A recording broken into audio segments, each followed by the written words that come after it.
So here are 6 millionaire habits that you can adapt starting today. Number 1, millionaires work smart, not harder. Millionaires understand that we all have 24 hours in a day, and a single source of income or saving money will never make you rich. So you know what millionaires do? They invest their money into passive sources of income, in the stock market so they can earn dividend income while their capital also grows, into real estate so they can earn rental income while they sleep. They do not stick with one source of income. If your money is in the stock market, you will earn an average return of at least 10%. That's what the stock market has historically returned. I'm yet to see a savings account that pays interest of more than 5, maybe 6% if you're lucky in the current environment. So you can put your money in the stock market, into real estate, into some side hustle, but a single source of income or saving your money will never make you rich. So that's one thing you can do effective today.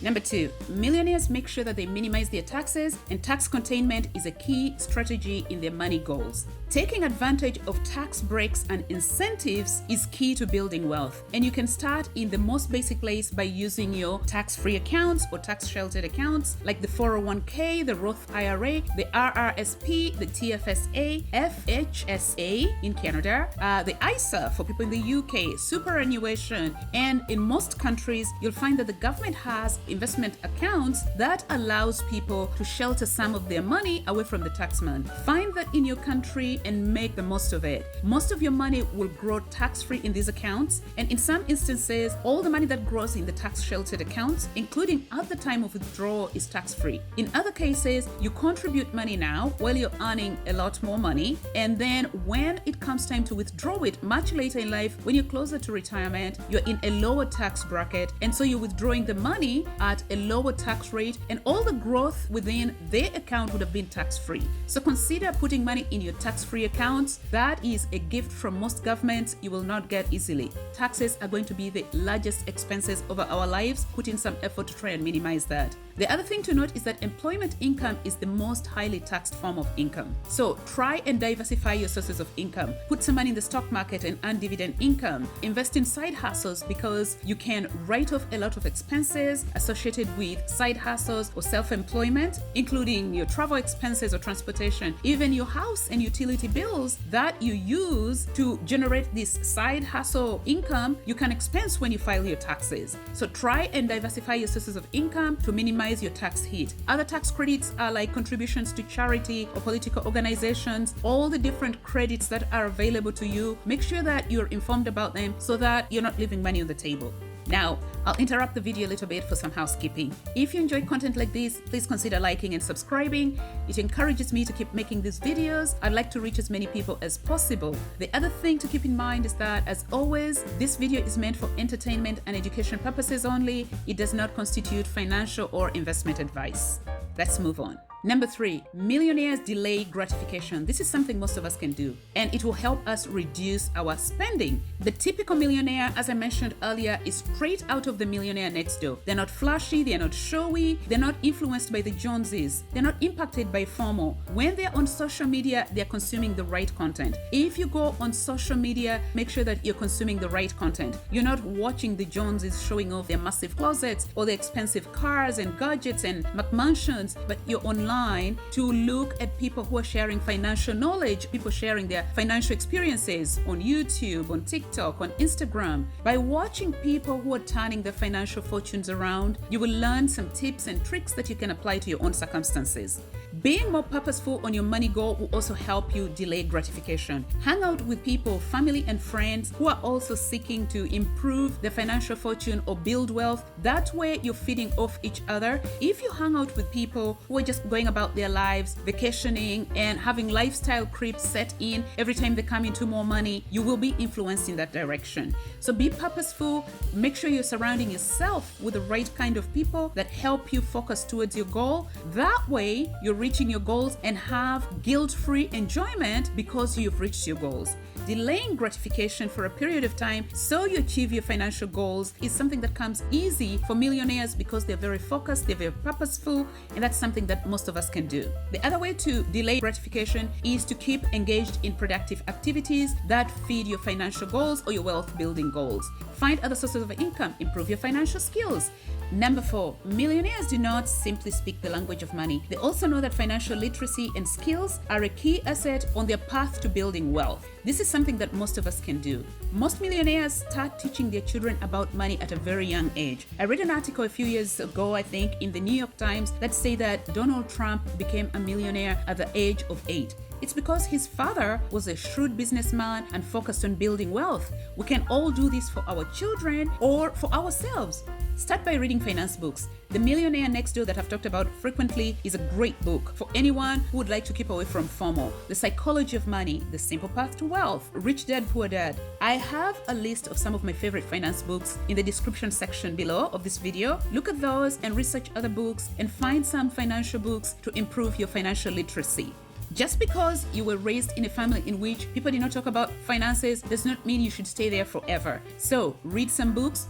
The other way to improve your financial skills is to consume financial content on social media, like this video on YouTube, shameless plug, or other platforms like TikTok or Instagram. There's a lot of people sharing their financial journeys, and so you could learn from those. I've heard it said, life is too short. You should learn from other people's mistakes. You can learn from people who have been deep in debt, worked their way out of the hole, have turned their financial fortunes around, and are now building massive portfolios that they share freely online. You can learn from financial YouTubers and other content creators who are sharing different ways of building wealth or financial tools or different investment platforms. There is an endless pool of content online, especially on YouTube. I like YouTube especially because the content on it tends to be much more structured, lengthy, step-by-step tutorials. Also watch vlogs and listen to financial podcasts. While you're running errands, while you're driving to places, you're doing housework around the house, borrow some tips and tricks that you can apply to your own circumstance. So millionaires are always trying to find out new things in the finance world to improve their fortunes. You can also do the same.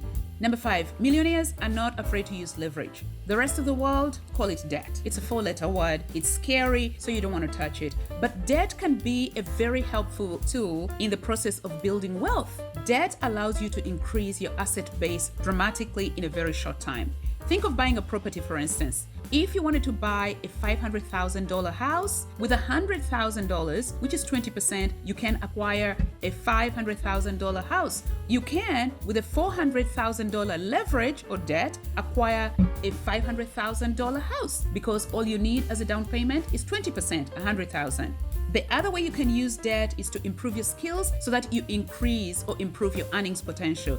Get a student loan, go back to school and acquire skills so that you can earn more income within reason. $1 million in student loan is not reasonable. That's just out there. So within reason, you can use debt to acquire skills to improve your earnings potential. You can also get debt to invest in business or side hustles. Then when you file your taxes, most of the expenses, including interest on capital you've borrowed to generate income, you can write off when you file your taxes. So that makes debt a very cheap source of financing.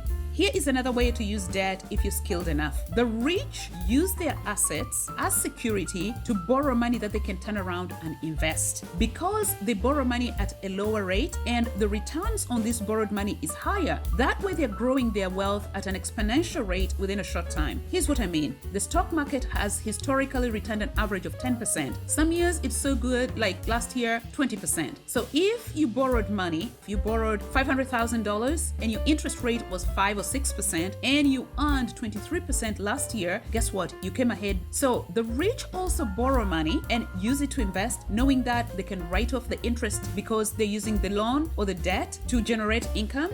So you can use debt to build wealth faster if you're smart and you understand how to use it. Certainly, if you've had a bad experience with debt or you do not trust your discipline, keep away from debt altogether.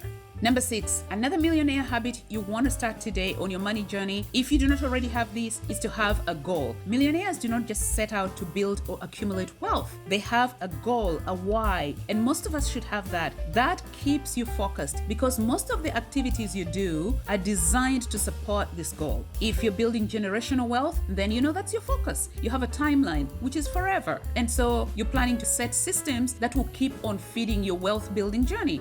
If you're looking to quit quit your job and retire early. Then you have a timeline over which you want to build this wealth. You have a number. Maybe you want to achieve $1 million and then quit your job and retire. Perhaps you want to start a business. So this is something most of us can do. By setting a goal, you'll remain focused and intentional. You'll have a timeline so that you don't feel like you're being deprived forever. If you are delaying gratification, you know it's for a limited time. In 7 years from now, I don't want to be waking up and going to that office. In 6 years from now, I want to be running my own business. Or 4 years from now, I want to take a sabbatical from work, travel the world for the next 3 years. So having a money goal will keep you focused and make wealth building an effortless process. Remember, millionaires are not flashy. Most of them, like I mentioned earlier, are straight out of the Millionaire next door, unassuming, they're purposeful, they're not swayed by FOMO or the noise around them. They hang out with people that they can learn from and get ideas from. They're online or they're social networking to get ideas on where the next opportunity will be. So by adapting some of these habits, you will make your wealth building journey more effortless.